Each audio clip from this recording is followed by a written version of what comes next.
In this week's Legal Talk with Hahn Hahn Attorneys, we chat to Nirvana Nothnagel, who is an associate attorney at the firm, about the National Health Insurance Act, the NHI Act, and what exactly it means. Nirvana, welcome back to Legal Talk. Nice to hear from you again. How's it going? I'm good, and you, Ian? All good, thank you. So, Nirvana, we're reading about this NHI Act. It's all over the news. A lot of people against it. I know it even affected the markets on the stock exchange of some of the big names like Discovery. What is the purpose of this whole NHI Act? Okay, so we have to look at Section 2 for the purpose. Section 2 of the NHI Act states that the purpose of this act is to establish and maintain a national health insurance fund in the Republic funded through mandatory prepayment that aims to achieve sustainable and affordable universal access to quality healthcare services.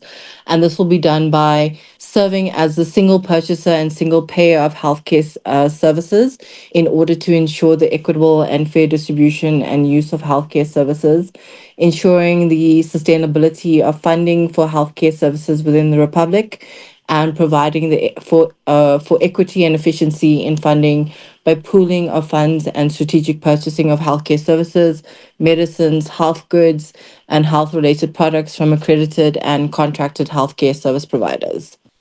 Okay, and which individual will be covered by the NHI? So Section 4 states that South African citizens, permanent residents, refugees, inmates as provided for in Section 12 of the Correctional Services Act, 1998, certain categories of individual foreigners determined by the minister, asylum seekers or illegal foreigners are only entitled to emergency medical services and services for notifiable conditions of public health concern. All children, including children of asylum seekers or illegal foreigners, are entitled to basic healthcare services as provided for in Section 28(1)(c) of the Constitution. A foreigner visiting the Republic for any purpose, and that will be subject to certain conditions, as well as a person seeking healthcare services from an accredited healthcare service provider or health establishment who must then register as a user of the fund as provided for in Section 5, and must present proof of identity to the healthcare service provider or health establishment in order to secure the healthcare service benefits for which he or she is entitled. So, Nirvana, how will the NHI source its funding? Okay, for this, we have to look at Section 48 and Section 49 of the NHI Act. Section 48 states that the revenue sources for the fund will consist of money to which the fund is entitled to in terms of Section 49, any interest or return on investment made by the fund, any money paid erroneously to the fund, which is, in the opinion of the minister, cannot be refunded, any bequest or donation received by the fund, and any other money to which the fund may become legally entitled. The chief source of income, which is set out in Section 49, will be as follows. So general tax revenue, including the shifting of funds from national government departments and agencies and the provisional equitable share and conditional grants into the fund. Reallocation of funding for medical scheme tax credits paid to various medical schemes towards the funding of national health insurance. Payroll tax, so this is between the employer and employee, and then a surcharge and personal income tax introduced to the money bill by the Minister of Finance and earmarked for the use by the fund.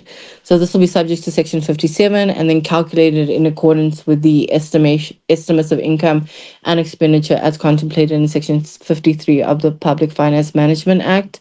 And then once appropriated, the revenue allocated to the fund must then be paid through a budget vote to the fund as determined by agreement between the fund and the minister and subject to the provisions of the Constitution and the Public Finance Management Act. So, Nirvana, what will the role of the medical aid schemes be? Okay, so Section 33 states that once the National Health Insurance has been fully implemented as determined by the minister through the regulations in the Gazette, medical schemes may only offer complementary cover to services and will not be reimbursable by the fund. And what are the opinions of the medical aid schemes in respect of the newly passed NHI Act? So a certain medical aid scheme has indicated that its that it is supportive of structural change, that assists in strengthening and improving the healthcare system for all South Africans, and are committed to assisting where it can in building it and making it workable and sustainable. And this thus seeking to ultimately strengthen both the public and private healthcare systems for all South Africans. However, it has also set out its concerns in regards to the NHI Act, which are the limitation of the role of the medical schemes would be counterproductive to the NHI because there are simply insufficient resources to meet the needs of all South Africans. Limiting people from purchasing the medical scheme coverage they seek will seriously curtail the healthcare they expect and demand. It poses the risk of eroding sentiment and of denuding the country of critically needed skills, and is impacting and will result in a negative impact on local and international investor sentiment and business confidence. Crucially, by preventing those who can afford it from using their medical scheme cover and forcing them into the NHI system, this approach will have the effect of increasing the burden of public funding, which taxpayers need to cover, and then limiting the rights of citizens to purchase additional health insurance after they have contributed to the NHI is not necessary to achieve the objectives of the NHI. It would also be globally unprecedented, as in virtually every other country with some form of NHI, citizens are free to purchase additional private healthcare cover, insurance cover, including cover that overlaps with service covered by the national system. And then finally, Nirvana, when will this NHI Act be fully implemented? I know the president signed already, but when will it be fully implemented? Yes, Ida, but even on the current framing of the NHI Act, medical schemes will continue to cover all healthcare services, which they currently cover, for the foreseeable future for a number of reasons. The amendment to taxes requires a money bill, which is the ambit of the National Treasury, and this requires an impact analysis on the social and economic effects. There's also uncertainty as to when the NHI will be considered fully implemented, and this is most likely to be quite far in the future due to resource constraints and the need for health system improvements, including infrastructure revitalization. There's also no clear definition of the services to be covered by the NHI, and appears that this definition will be expanded on an incremental basis as affordability allows.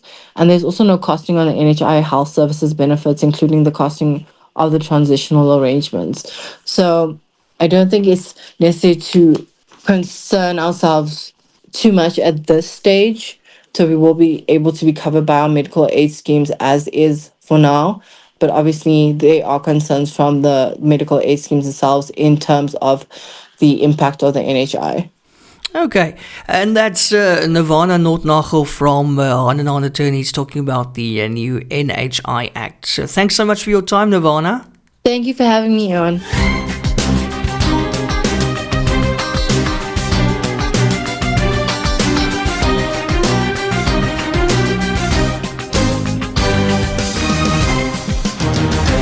Are you or your business in trouble and struggling to find a solution? Call Hahn Hahn Attorneys as we assist clients in finding solutions. We specialize in consumer and food law, commercial and construction law, forensic investigations and administrative law. Visit hahnlaw.co.za. That's HAHN. We assist clients nationwide. Hahn Hahn Attorneys, because we care. Don't miss Legal Talk with Hahn Hahn Attorneys, Wednesday mornings at 10 on eRadio.